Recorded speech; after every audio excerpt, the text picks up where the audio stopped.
Ouça Audiolivros apresenta Estudos sobre a Histeria, 1893 a 1895, de Sigmund Freud, em coautoria com Joseph Breuer. Capítulo 3 – Considerações teóricas. Item 5 – Ideias inconscientes e insuscetíveis de consciência. Cisão da psique. Chamamos conscientes aquelas ideias de que temos conhecimento. Há nos seres humanos o fato admirável da consciência de si. Podemos considerar e observar como objetos ideias que em nós emergem e sucedem umas às outras.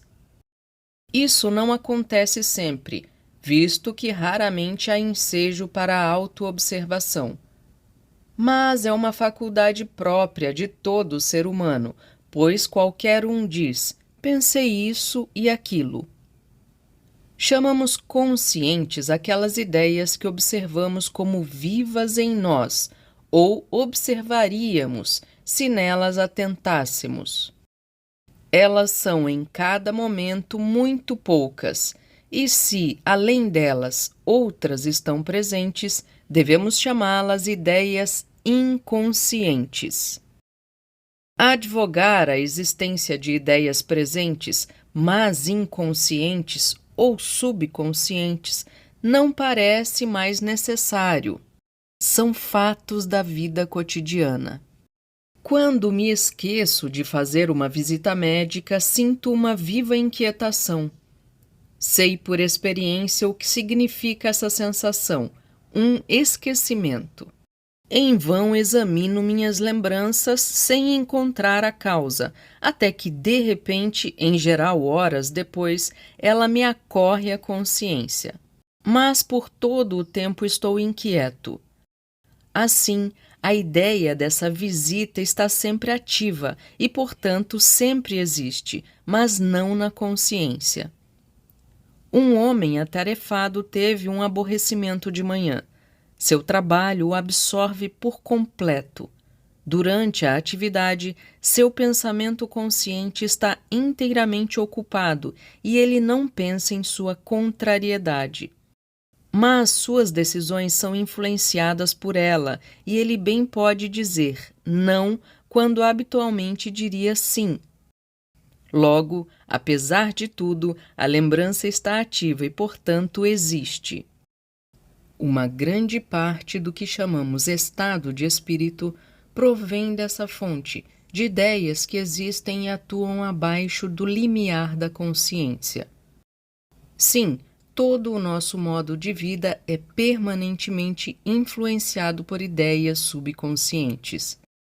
Diariamente vemos como na degenerescência intelectual, por exemplo, no início de uma paralisia, debilitam-se e desaparecem as inibições que de ordinário impedem várias ações.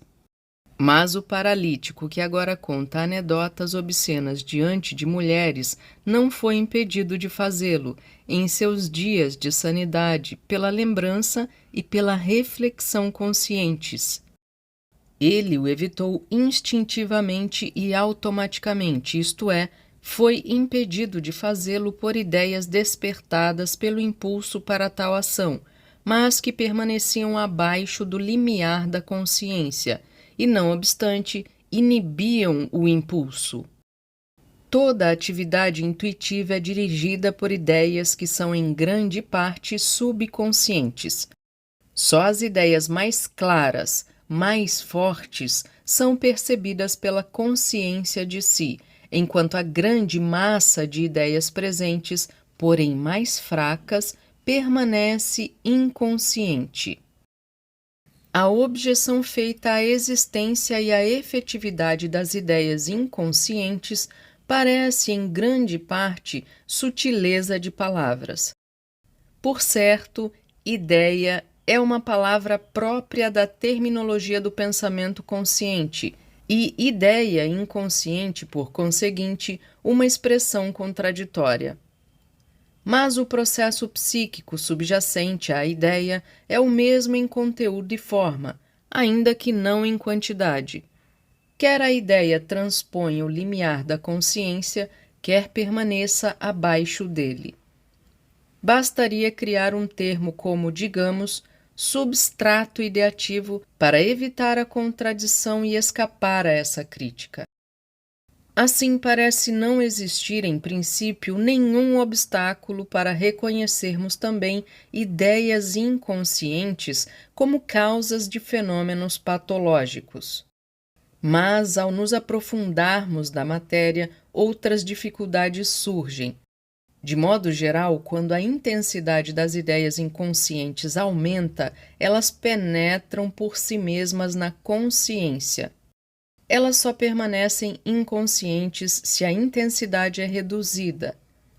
Parece difícil, porém, conceber como uma ideia poderia ser ao mesmo tempo intensa o bastante para, por exemplo, provocar uma viva ação motora, mas não o bastante para tornar-se consciente.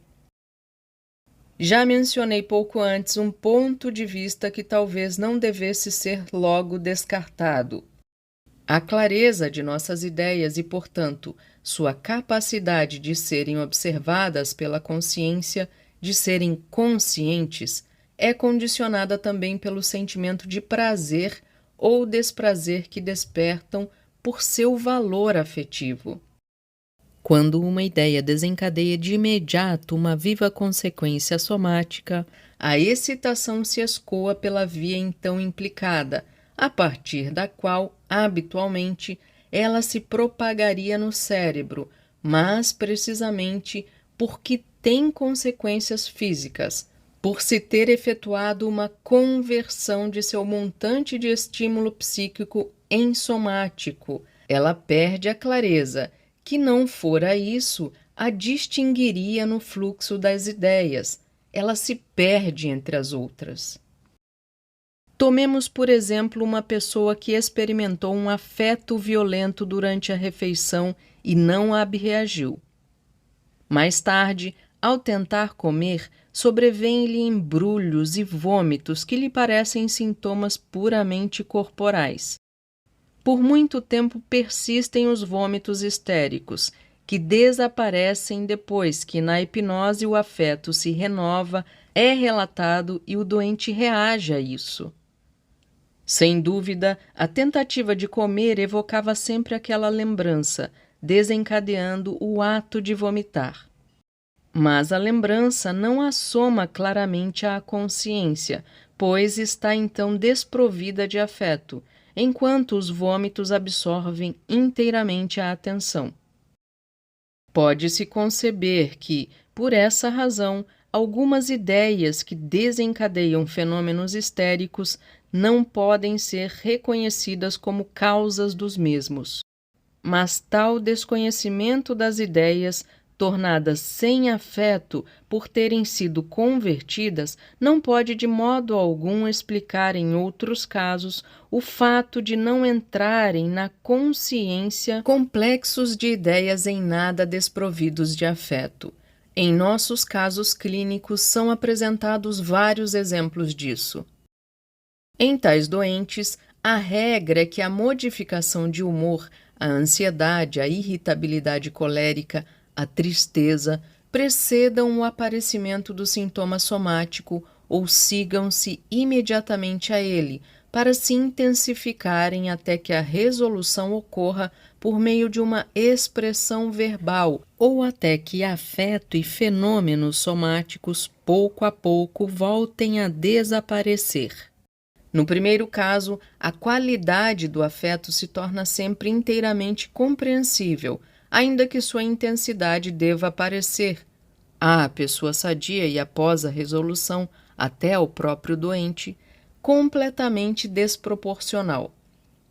Trata-se, portanto, de ideias intensas o bastante, não apenas para causar violentos fenômenos físicos, mas também para provocar os afetos correspondentes e influenciar a associação, favorecendo pensamentos afins.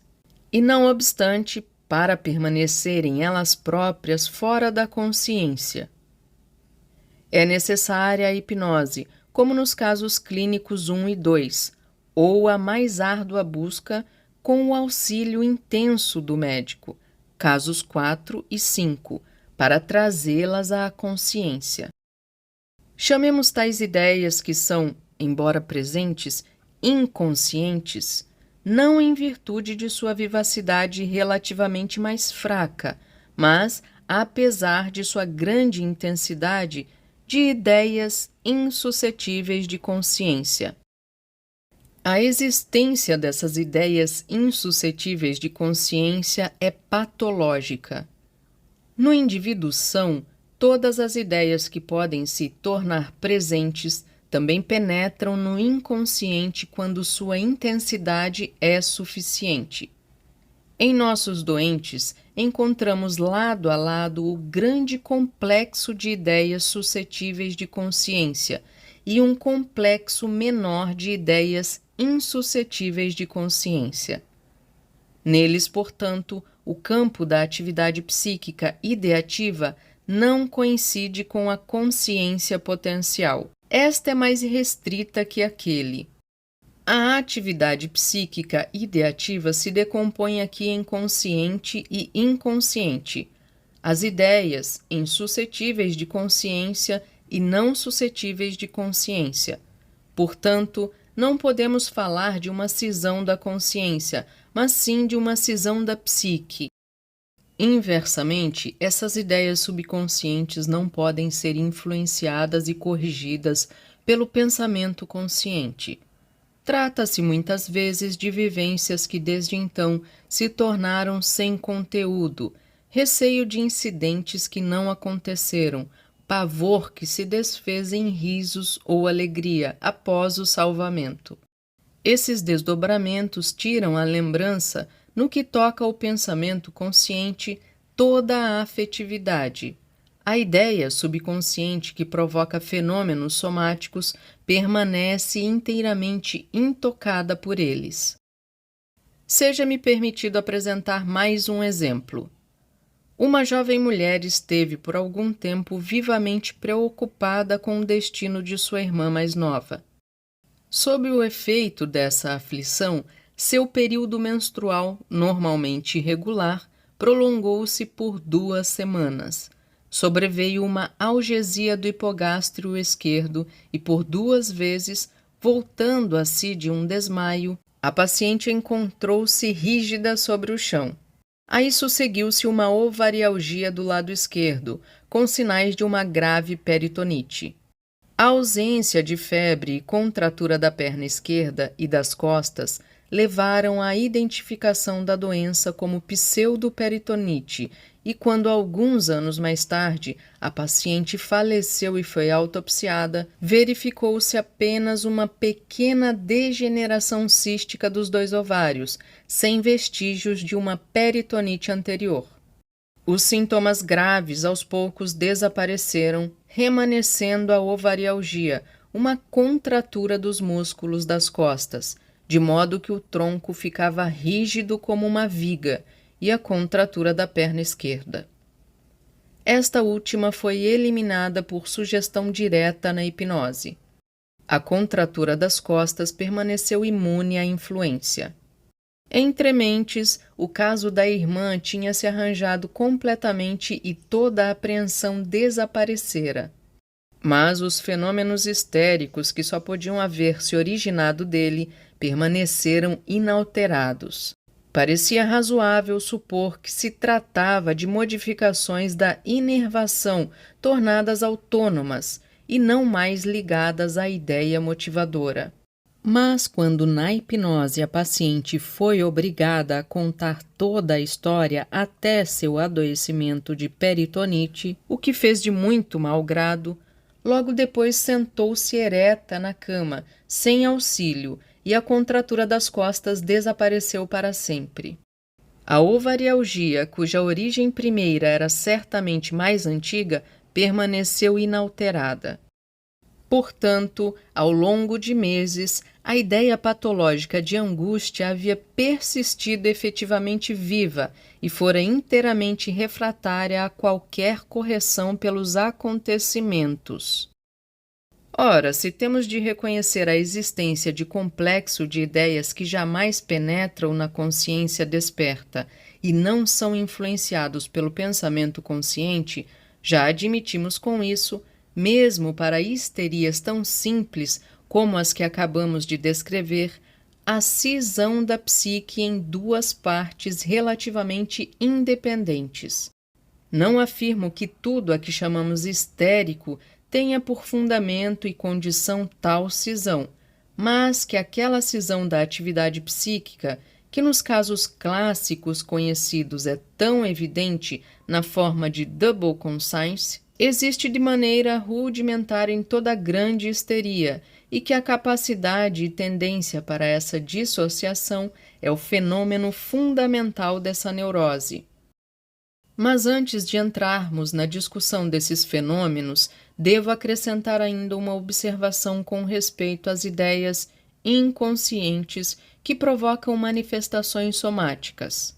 Como a contratura, no caso pouco antes exposto, muitos dos fenômenos histéricos são de longa e contínua duração. Devemos e podemos presumir que a ideia motivadora existe por todo o tempo, sempre viva e presente? Creio que sim. Por certo, vemos no indivíduo sadio a atividade psíquica realizar-se com rápida mudança de ideias. Mas vemos os melancólicos graves continuamente imersos por longo tempo na mesma ideia penosa, sempre viva e presente. De fato, bem podemos pensar que também na pessoa sadia uma grave preocupação está sempre presente, pois ela domina a expressão fisionômica, mesmo se a consciência está repleta de outros pensamentos. Mas aquela parte separada da atividade psíquica, que no histérico pensamos estar repleta de ideias inconscientes, é, em geral, tão pobremente guarnecida destas, tão inacessível à mudança das impressões exteriores, que podemos acreditar que ali seja possível uma ideia manter-se permanentemente viva. Se, como para Binet e Janet, a excisão de uma parte da atividade psíquica nos parece estar no cerne da histeria, temos a obrigação de buscar o máximo de clareza sobre esse fenômeno. Com demasiada facilidade, caímos no hábito intelectual de supor que por trás de um substantivo há uma substância, de pouco a pouco entender que sob consciência há uma coisa, e quando nos acostumamos a utilizar metaforicamente relações de lugar como subconsciência, com o tempo forma-se realmente uma ideia em que a metáfora é esquecida e que manipulamos facilmente como se fosse real. A mitologia está então completa. Todo o nosso pensamento tende a ser acompanhado e auxiliado por ideias espaciais, e nos exprimimos por metáforas espaciais. Assim, quando falamos das ideias que se encontram no campo da clara consciência e das ideias inconscientes que jamais assomam à claridade da consciência de si, vêm-nos quase forçosamente imagens de um tronco de árvore erguendo-se na luz, com suas raízes na escuridão, ou de um edifício com o seu escuro subterrâneo. Mas se tivermos sempre presente que aqui tudo espacial é metáfora e não nos deixarmos induzir a localizá-lo no cérebro, poderemos, não obstante isso, falar de uma consciência e de uma subconsciência, mas apenas com essa ressalva. Estaremos a salvo do perigo de nos deixarmos enganar por nossas próprias figuras de linguagem, se sempre nos lembrarmos que é no mesmo cérebro e, muito provavelmente, no mesmo córtex cerebral que surgem as ideias conscientes e inconscientes. Como isso é possível, não logramos dizer. Mas sabemos tão pouco sobre a atividade psíquica do córtex cerebral que mais uma enigmática complicação não chega a aumentar nossa infinita ignorância. Devemos reconhecer o fato de que nos histéricos uma parte da atividade psíquica é inacessível à percepção pela autoconsciência da pessoa desperta, e, portanto, a psique está cindida. Um caso notório dessa divisão da atividade psíquica é o ataque histérico em algumas de suas formas e estágios. No início, o pensamento consciente está com frequência completamente apagado, mas depois, pouco a pouco, desperta. Ouve-se de muitos doentes inteligentes a declaração de que durante o ataque, seu eu consciente estava perfeitamente lúcido e observava com curiosidade e espanto todas as loucuras que eles faziam e diziam. Esses doentes também pensam, erroneamente, que com boa vontade teriam podido inibir o ataque e tendem a culpar-se por ele. Abre aspas, não deveriam ter feito isso. Fecha aspas. Também as autoacusações de simulação repousam, em grande parte, sobre esse sentimento. No ataque seguinte, o eu consciente é tão pouco capaz de dominar os acontecimentos como no anterior. Aqui, o pensar e idear do eu consciente desperto encontra-se ao lado de ideias que, habitualmente, na escuridão do inconsciente, alcançaram agora o domínio sobre a musculatura e a fala, até mesmo sobre uma grande parte da própria atividade ideativa, e a cisão da psique é manifesta. As descobertas de Binet e Janet, no entanto, merecem certamente a designação de cisão da consciência, não só da atividade psíquica.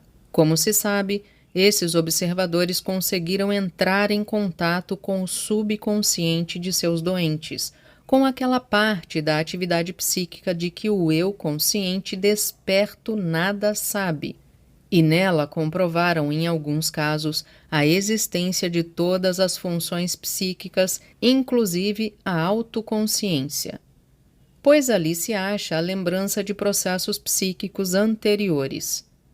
Essa meia psique é, portanto, bem completa e consciente em si. A parte cindida da psique é, em nossos casos, abre aspas, levada para as trevas, fecha aspas, Goethe, Fausto, parte 1, cena 4, como os titãs banidos para a cratera do Etna, que podem abalar a terra, mas jamais assomar à luz. Nos casos de Janet, deu-se uma total divisão do domínio psíquico, ainda com uma diferença de posição. Mas também esta desaparece quando as duas metades da consciência se alternam, como nos conhecidos casos da double conscience, e não diferem em sua capacidade de ação. Mas voltemos àquelas ideias que em nossos doentes evidenciamos como causas de seus fenômenos histéricos. Falta muito para que possamos designar todas elas simplesmente como inconscientes e insuscetíveis de consciência. Da ideia completamente consciente que desencadeia um reflexo incomum até aquela que assoma a consciência apenas na hipnose, jamais no estado de vigília, uma escala quase ininterrupta passa por todos os graus de imprecisão e obscuridade. Apesar disso, consideramos provado que em graus mais altos de histeria há cisão da atividade psíquica e só ela parece tornar possível uma teoria psíquica da doença. O que se pode afirmar ou presumir então com verossimilhança sobre a causa e o aparecimento desse fenômeno? P. Janet, a quem tanto deve a teoria da histeria e com quem concordamos na maioria das questões, desenvolveu a esse respeito uma concepção que não podemos adotar. Janet considera que a cisão da personalidade repousa sobre uma fraqueza intelectual original, insuficiência psicológica. Toda a atividade mental normal pressupõe certa capacidade de síntese, a possibilidade de unir várias ideias em um complexo.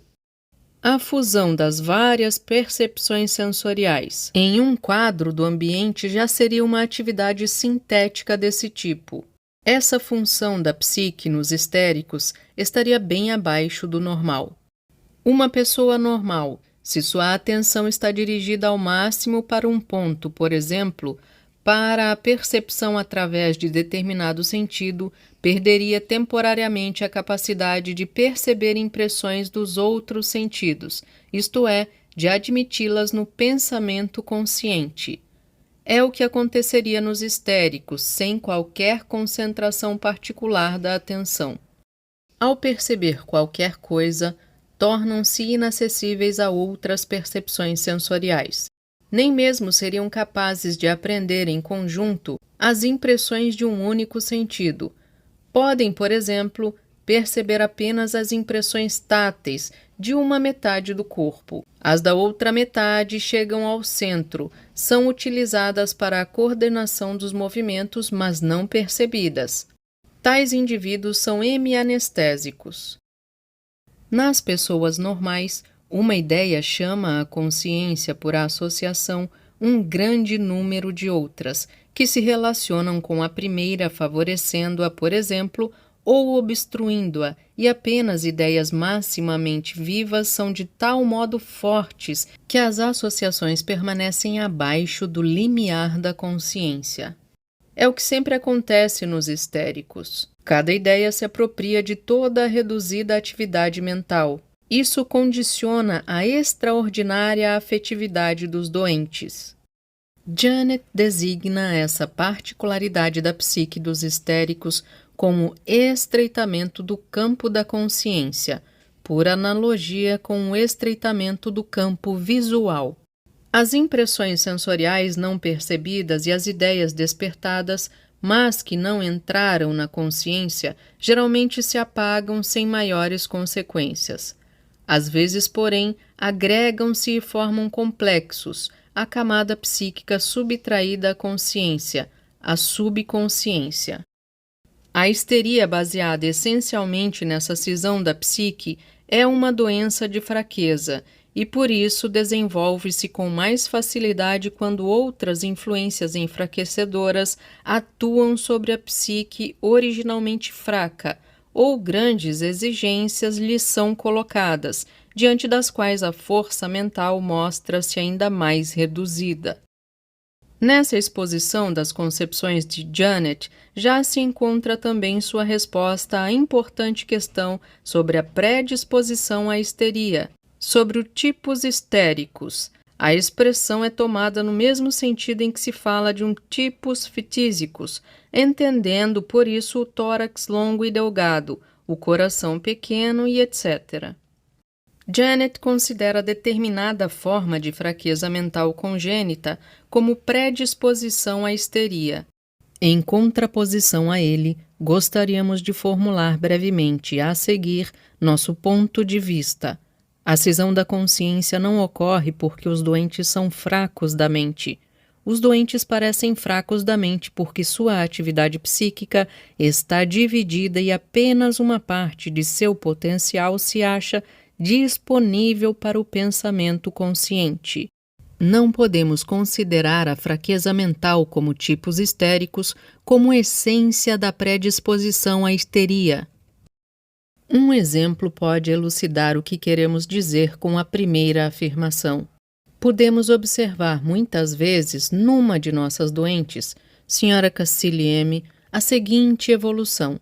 Em estado de relativo bem-estar, surgia um sintoma histérico, uma alucinação atormentadora, obsedante, uma nevralgia ou coisa similar, cuja intensidade aumentava por algum tempo. Concomitante a isso, a capacidade intelectual diminuía continuamente e, passados alguns dias, qualquer observador leigo se via impelido a qualificá-la como mentalmente debilitada. Em seguida, era libertada da ideia inconsciente. A lembrança de um trauma psíquico ocorrido frequentemente muito antes, ou pelo médico na hipnose, ou pelo súbito relato do episódio, em estado de agitação e sob viva emoção. Depois, livre do sintoma torturante, não apenas ficava tranquila e alegre, mas sempre nos surpreendia com seu intelecto claro e rico, com a agudeza de seu entendimento e juízo. Tendo predileção pelo xadrez, jogava-o eximiamente e de bom grado, duas partidas simultâneas, o que por certo não é indício de falta de síntese intelectual. Era inevitável a impressão de que em tal evolução a ideia inconsciente apoderava-se de uma parte cada vez maior da atividade psíquica, e quanto mais isso acontecia, mais se reduzia a participação do pensamento consciente, este chegando a descer a completa imbecilidade. Mas, quando estava junta, conforme a expressão vienense curiosamente apropriada, a senhora Cassilieme possuía uma capacidade intelectual proeminente. A título de comparação, recorreremos aqui, entre os estados das pessoas normais, não à concentração da atenção, mas à preocupação. Quando uma pessoa está preocupada por uma ideia intensa, uma aflição, por exemplo, sua capacidade intelectual se reduz de maneira análoga.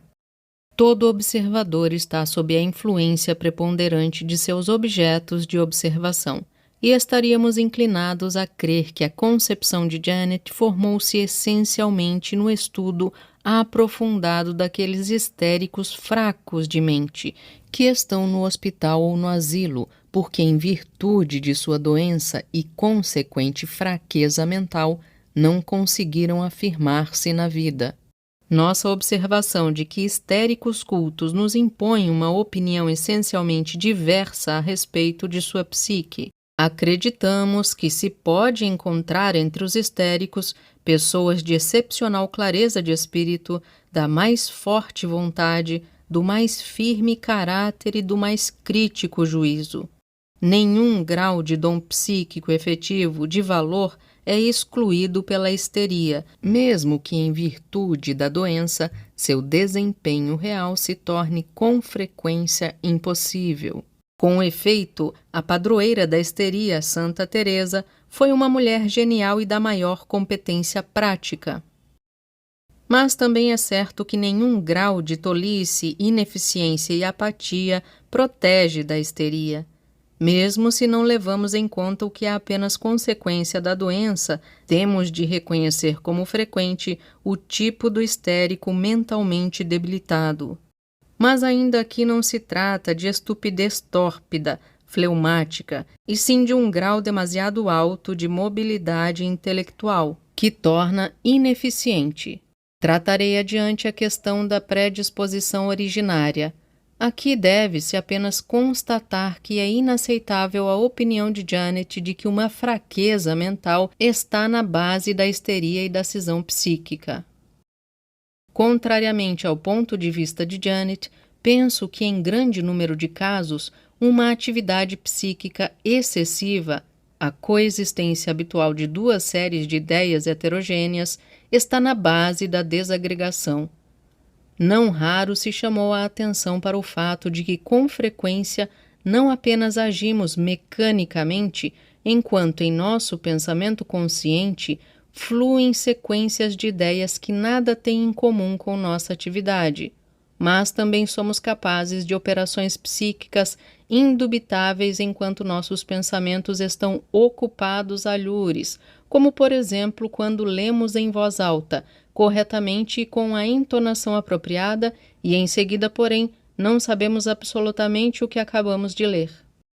Há, sem dúvida, todo um grupo de atividades, desde as mecânicas, como tricotar ou tocar escalas, aquelas que de qualquer forma implicam alguma operação psíquica, que são realizadas por muitas pessoas com o espírito apenas parcialmente presente.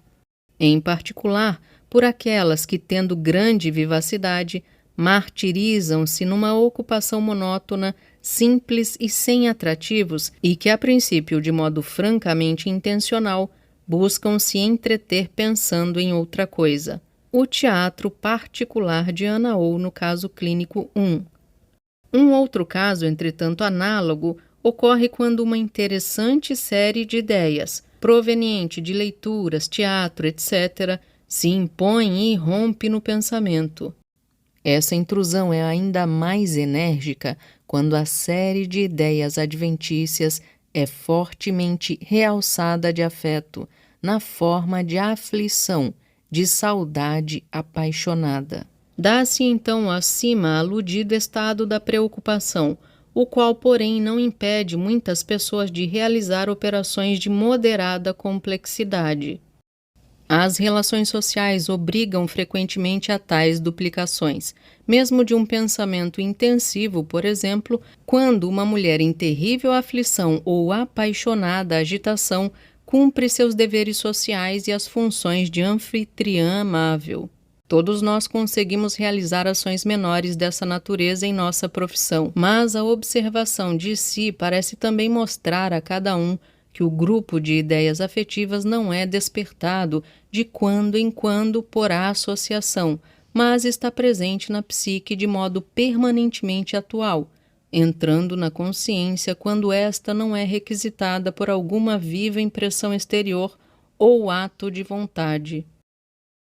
Mesmo em pessoas que de ordinário não dão curso aos devaneios paralelamente à sua atividade usual, algumas situações provocam por períodos maiores essa coexistência entre as impressões e reações variáveis da vida exterior e um grupo de ideias realçadas de afeto. Post equitem sedet atra cura. Nota: atrás do cavaleiro vai sentada a negra preocupação, de Horácio Odes.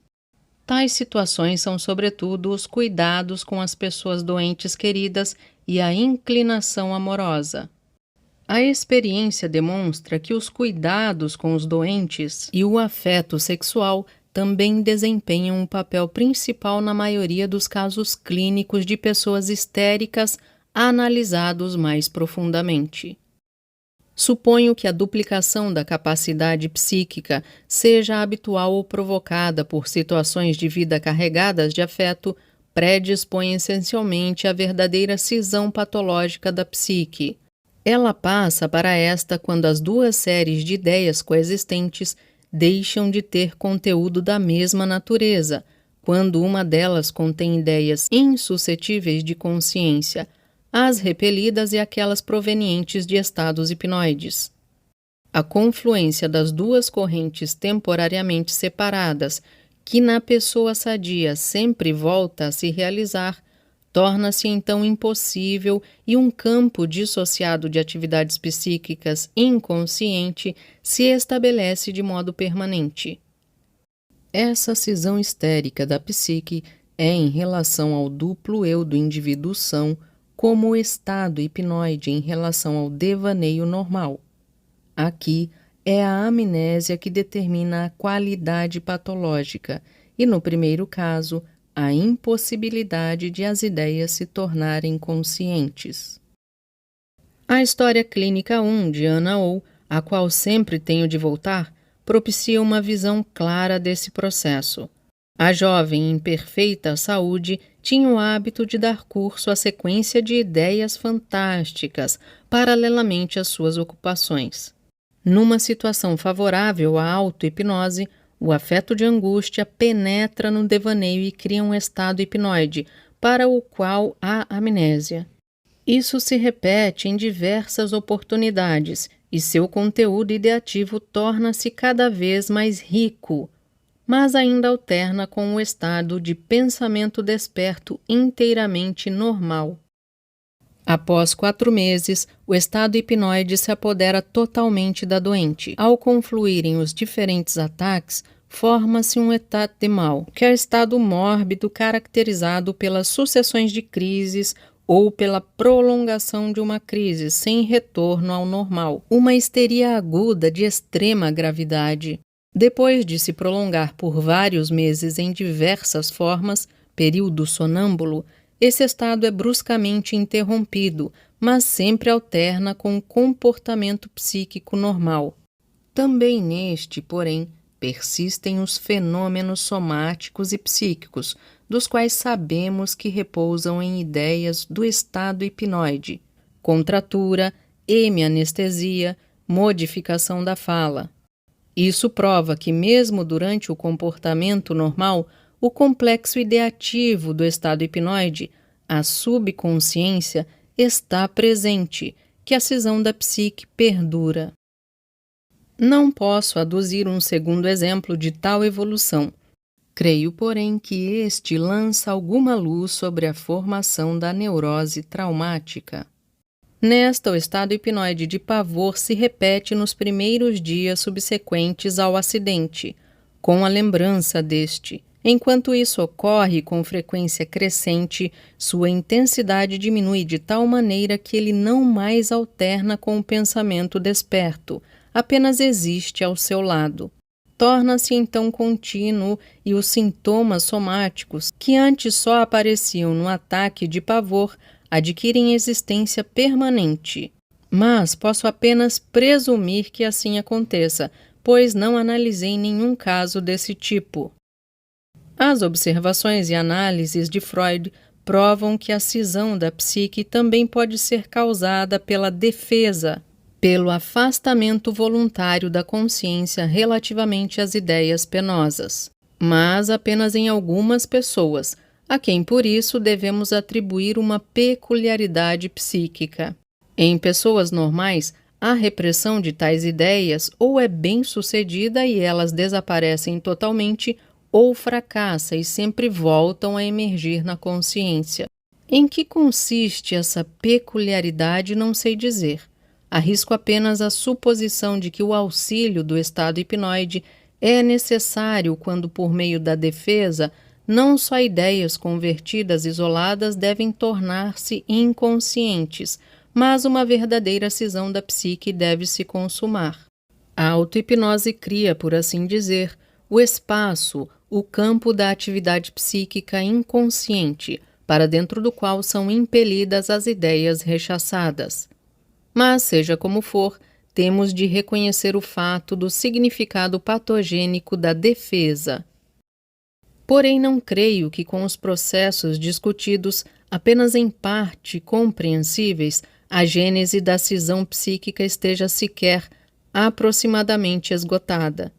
Assim, no início de histerias de maior gravidade, geralmente se observa durante algum tempo uma síndrome que podemos designar como histeria aguda. Nas anamneses de homens histéricos, encontramos essa forma da doença comumente sob o nome de encefalite. Nas mulheres histéricas, a ovarialgia dá ensejo ao diagnóstico de peritonite. Nesse estágio agudo da histeria, são muito claros os traços psicóticos, estados de agitação maníacos e coléricos, rápida mudança de fenômenos histéricos, alucinações e etc. Em estados assim, a cisão da psique pode se efetuar de maneira diversa da que tentamos expor acima. Talvez se deva considerar todo esse estágio como um longo estado hipnoide, cujos resíduos fornecem o núcleo do complexo de ideias inconsciente, enquanto o pensamento desperto é amnésico quanto a isso.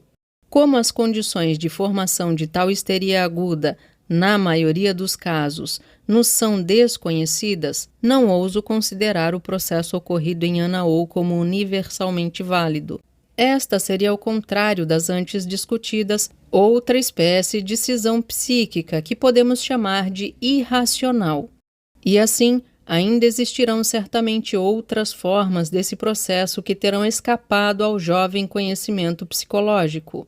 Pois, sem dúvida, demos apenas os primeiros passos nessa área e outras experiências transformarão fundamentalmente as atuais concepções.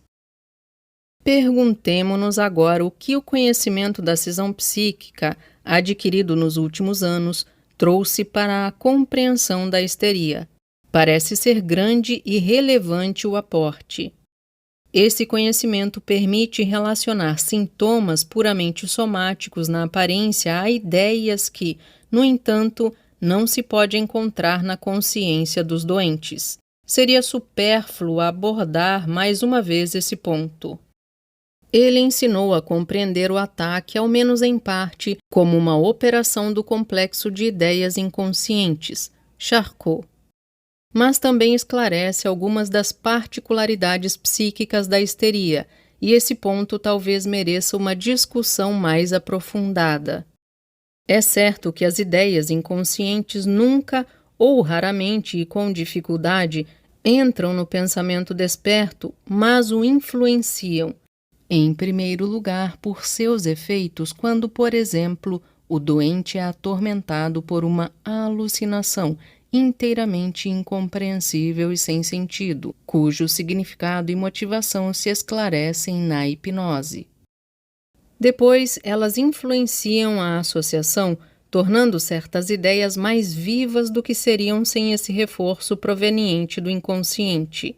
Assim, determinados grupos de ideias sempre se impõem aos doentes com certa compulsão e estes têm de pensar neles. A situação é análoga à dos hemianestésicos de Janet quando não sentem um repetido toque em sua mão insensível, mas, solicitados a designar um número qualquer, sempre escolhem aquele que corresponde ao número de toques. Além disso, as ideias inconscientes governam o estado de espírito, o humor. Quando Ana Oh, no desenrolar de suas lembranças, aproximava-se de um acontecimento que fora ligado originalmente a um vivo afeto, a disposição de ânimo correspondente já se manifestava havia alguns dias antes mesmo de a lembrança aparecer claramente na consciência hipnótica. Isso nos permite compreender os ânimos dos doentes, os mal-humores inexplicáveis, infundados e motivados para o pensamento desperto. De fato, a impressionabilidade dos histéricos é em grande parte condicionada simplesmente por sua excitabilidade original, mas os vivos afetos em que mergulham por causas relativamente insignificantes tornam-se mais compreensíveis se pensamos que a psique cindida age como um ressonador à nota do diapasão. Qualquer ocorrência que desperta lembranças inconscientes libera toda a força afetiva dessas ideias não desgastadas, e o afeto suscitado é completamente desproporcional àquele que teria surgido só na psique consciente. Relatamos pouco antes sobre uma doente cuja atividade psíquica está sempre em relação inversa com a vivacidade de suas ideias inconscientes. A diminuição do seu pensamento consciente repousa em parte, mas apenas em parte, num gênero particular de distração. Após cada ausência momentânea, e estas ocorrem permanentemente, ela não sabe em que pensou no decorrer da mesma. Oscila entre a condição primeira e a segunda, entre o complexo de ideias consciente e o inconsciente. Mas não só por isso sua atividade psíquica é diminuída, e tampouco apenas pelo afeto que a domina desde o inconsciente. Nesse estado, seu pensamento desperto é desprovido de energia, seu julgamento é infantil, ela parece, como dissemos, francamente imbecil. Penso que isso se explica pela redução da energia disponível para o pensamento desperto, quando uma grande quantidade de excitação psíquica é apropriada pelo inconsciente. Quando isso ocorre, não apenas de modo temporário, quando a psique cindida está em permanente excitação, como nos hemianestésicos de Janet, em que inclusive todas as sensações de uma metade do corpo são percebidas apenas pela psique inconsciente, o que resta da atividade cerebral para o pensamento desperto é tão pouco que a fraqueza psíquica descrita por Janet e por ele considerada original se explica inteiramente. De certo, pouquíssimas são as pessoas de quem se pode dizer, como do Bertrand de Born, de Uhland, abre aspas, que nunca necessitam de mais do que a metade de seu espírito, fecha aspas. Com tal redução de sua energia psíquica, a grande maioria das pessoas seria mesmo mentalmente debilitada. Sobre essa fraqueza mental provocada pela cisão psíquica, parece repousar também uma característica, rica em consequências, de alguns histéricos: sua sugestionabilidade. Digo de alguns histéricos, pois não há dúvida de que entre os doentes desse tipo também se encontram pessoas bastante críticas e de julgamento seguro. Entendemos por sugestionabilidade, antes de tudo, apenas a ausência de crítica a ideias e complexo de ideias, juízos, que emergem na própria consciência ou nela são introduzidos de fora, pela escuta do que outros dizem ou pela leitura. Toda crítica dessas ideias recém-chegadas à consciência se baseia no fato de que elas, por associação, despertam outras, entre as quais também as que lhes são incompatíveis. A resistência a elas depende, portanto, do acervo de tais ideias conflitantes na consciência potencial, e sua força corresponde à relação entre a vivacidade das ideias frescas e a das despertas na lembrança. Essa relação é muito variável mesmo em intelectos normais. O que chamamos temperamento intelectual depende em grande parte disso.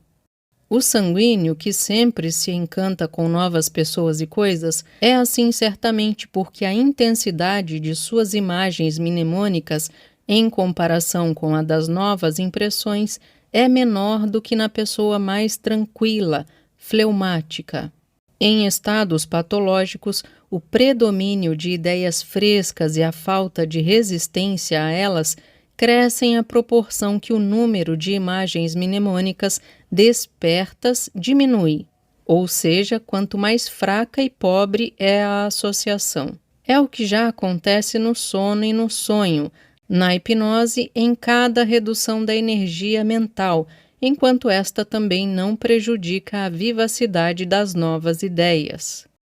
A psique inconsciente cindida da histeria é eminentemente sugestionável em razão da pobreza e incompletude de seu conteúdo ideativo, mas também a sugestionabilidade da psique consciente de alguns histéricos parece repousar sobre isso. Por sua predisposição original, eles são excitáveis. Neles, as ideias novas são de grande vivacidade. Em contrapartida, a verdadeira atividade intelectual, a associação, é reduzida porque, em virtude da excisão de um inconsciente, apenas uma parte da energia psíquica está à disposição do pensamento desperto. Com isso, sua capacidade de resistência às autossugestões e às sugestões alheias é diminuída e, às vezes, aniquilada. Também a sugestionabilidade de sua vontade pode vir apenas disso. Em contrapartida, a sugestionabilidade alucinatória, que imediatamente converte toda a ideia de uma percepção sensorial na própria percepção, requer, como toda alucinação, um grau anormal de excitabilidade do órgão perceptivo e não se pode derivá-la apenas da cisão psíquica.